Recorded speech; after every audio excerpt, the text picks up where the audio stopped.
Shalom, selamat pagi Bapak Ibu Saudara yang dikasihi oleh Tuhan. Mari kita berdoa sebelum kita belajar merenungkan firman Tuhan. Syukur kami naikkan kepadamu buat semuanya Tuhan, semuanya tanpa kami hitung. Kasih rahmat, berkat yang melimpah dalam kehidupan kami.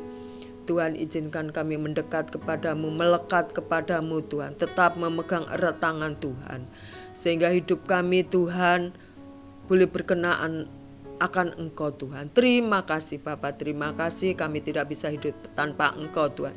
Kami tidak bisa lepas tanpa Engkau Tuhan. Engkau lah yang kami andalkan dalam setiap apapun yang kami lakukan. Terima kasih. Di dalam nama Tuhan Yesus, haleluya. Amin. Puji Tuhan.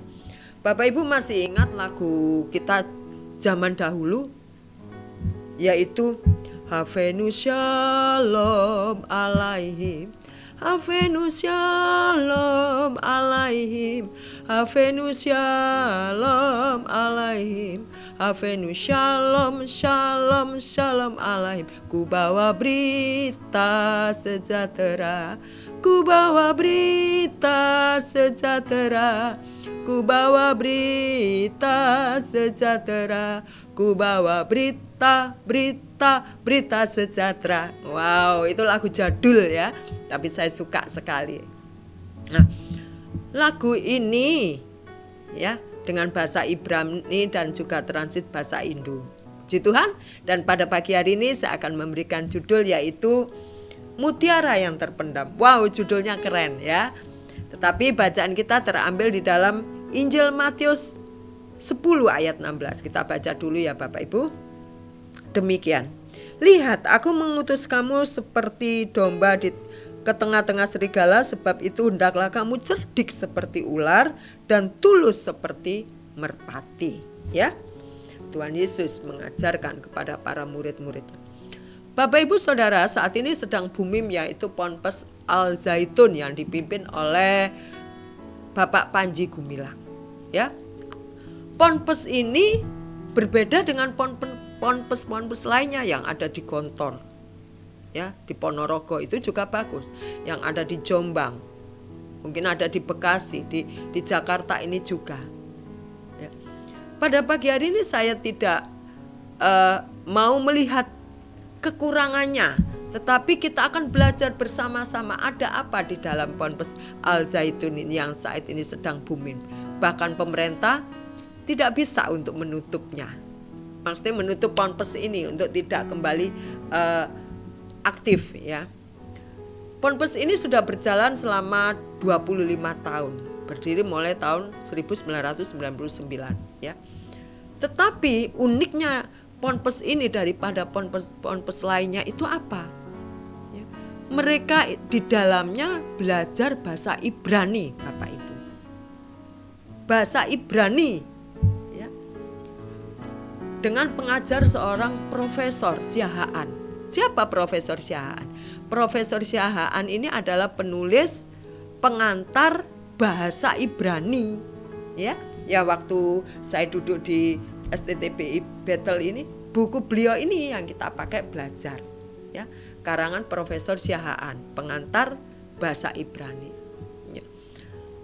Bapak Ibu Saudara sekalian, tentu kita kan waktu mendengar Ponpes Al Zaitun ini menyanyikan lagu Havenu Shalom ini, kita sempat loh, ada apa ini ya, kenapa Ponpes 1 ini kok nyentrik ya dengan memakai lagu kita, sehingga dari kubu mereka sendiri ada pertentangan.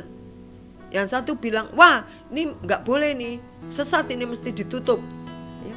Yang satu lagi, gak apa-apa, biarkan berjalan. Nah, kita tidak mau ikut-ikut itu ya Bapak Ibu, kita mau lihat bersama-sama ya. Panji Gumilang mempunyai alasan tersendiri kenapa dia menghadirkan Profesor Siahaan itu untuk mengajari bahasa Ibrani. Menurut dia ya, kita harus terbuka belajar bahasa apapun juga. Terbuka. Karena Panji ini tahu bahwa Abraham itu dari tanah Kus ya, hijrah ke tempat yang lain.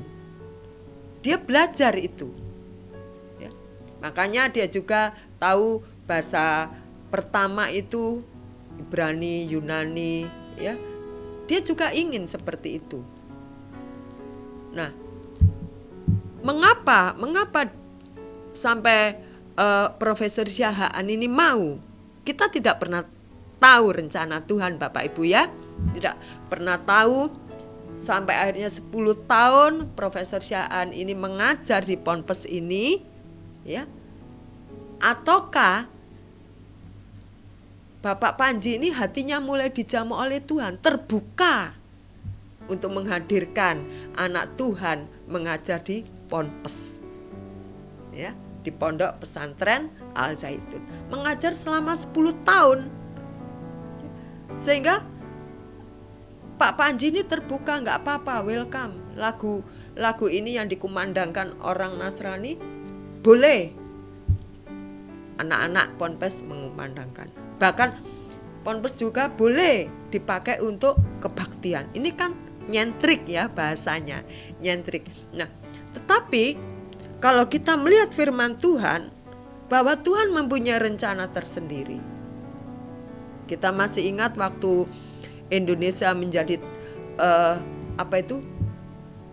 wadah bagi persepak bolaan dunia, warga Jakarta menentang, nggak bisa karena ada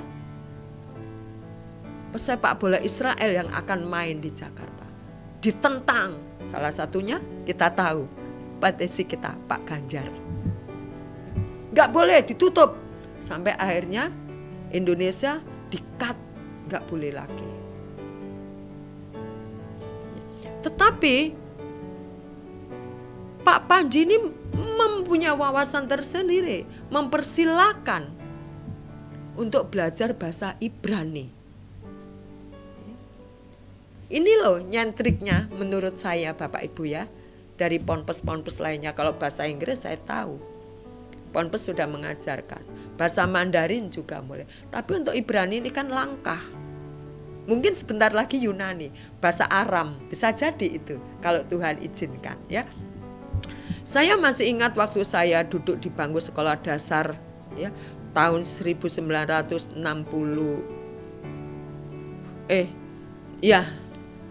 Tahun 70 saya lulus, tahun 69 gitulah ya. Dikatakan bahwa akhir zaman ini nanti banyak masjid yang kosong. Maksudnya tidak ada penghuninya ya. Kosong. Banyak memang ya. Nah, saya jadi ingat semua itu. Apakah ini Tuhan izinkan anak Tuhan untuk mengajar bahasa Ibrani di Ponpes supaya mereka juga dijamah hatinya oleh Tuhan karena satu orang ini? Tidak menutup kemungkinan ya. Memang ada kelemahannya seperti zaman sebelum reformasi Martin Luther itu ya, segala dosa kesalahan harus dibayar dengan uang. Ya, ada juga di Ponpes ini. Tetapi bukankah Tuhan menempatkan anak Tuhan di Ponpes ini dengan tujuan yang mulia, yaitu menjadi berkat. Seperti tadi saya baca firman Tuhan mengatakan, aku mengutus kamu seperti domba ke tengah-tengah serigala, sebab itu hendaklah kamu cerdik seperti ular dan tulus seperti merpati. Dia mengajarkan ilmu yang dia bagi. Tidak menutup kemungkinan mereka pernah bertanya jawab soal keyakinan dari Pak Profesor Syahaan ini tentang keyakinannya, mengapa dia jadi Nasrani. Tidak menutup kemungkinan mengapa dia menjadi penulis pengantar bahasa Ibrani, sehingga Pak Panji ini tergerak hatinya untuk mengajarkan kepada murid-muridnya menyanyikan lagu Havenu Shalom Elohim. Ku bawa berita sukacita. Ya, jadi tidak ada kebetulan, saya percaya tidak ada kebetulan. Dimanapun kita berada, ditempatkan Tuhan, sesungguhnya Tuhan punya maksud yang mulia. Di tengah-tengah pekerjaan kita, di tengah-tengah masyarakat kita bekerja, ya, mungkin di tengah-tengah keluarga kita cuman kita yang anak Tuhan, seluruhnya masih muslim. tidak menutup kemungkinan Tuhan izinkan kita menjadi saluran berkat bagi kemuliaan-Nya. Amin. Asal kita tetap berpegang kepada firman Tuhan, kita bisa kuat. Ya, firman Tuhan katakan apa di sini? Sebab itu hendaklah kamu cerdik seperti ular dan tulus dalam melakukan segala sesuatu, dan cerdik dengan minta kita pimpinan hikmat Tuhan. Amin Bapak Ibu ya. Puji Tuhan, biarlah setiap kita dipakai oleh Tuhan menjadi alat kemuliaan-Nya tanpa terkecuali. Siapapun, dimanapun, kapanpun, Tuhan, ini aku pakailah sesuai dengan kehendak. Puji Tuhan. Mari kita berdoa Bapak Ibu. Tuhan, rencanamu sungguh mulia dalam kehidupan kami. Izinkan kami mengerti akan rencana-rencanamu yang mulia itu Tuhan. Buatlah kami sadar bahwa Engkau mempunyai rencana yang mulia atas kehidupan kami Tuhan. Yaitu memuliakan Engkau, yaitu meninggikan Engkau Tuhan. Dimanapun, kapanpun, kepada siapapun kami berada. Oleh karena itu taruh hikmat-Mu dalam kehidupan kami Tuhan. Firman-Mu terus tinggal dalam hati dan pikiran kami, supaya kami siap memberkati komunitas di mana kami berada. Terima kasih Bapa. Di dalam nama Tuhan Yesus kami serahkan hidup kami ada dalam pimpinan Tuhan. Haleluya. Amin. Terima kasih Tuhan. Terima kasih. Jadikan kami alat bagi kemuliaan-Mu. Haleluya. Selamat pagi.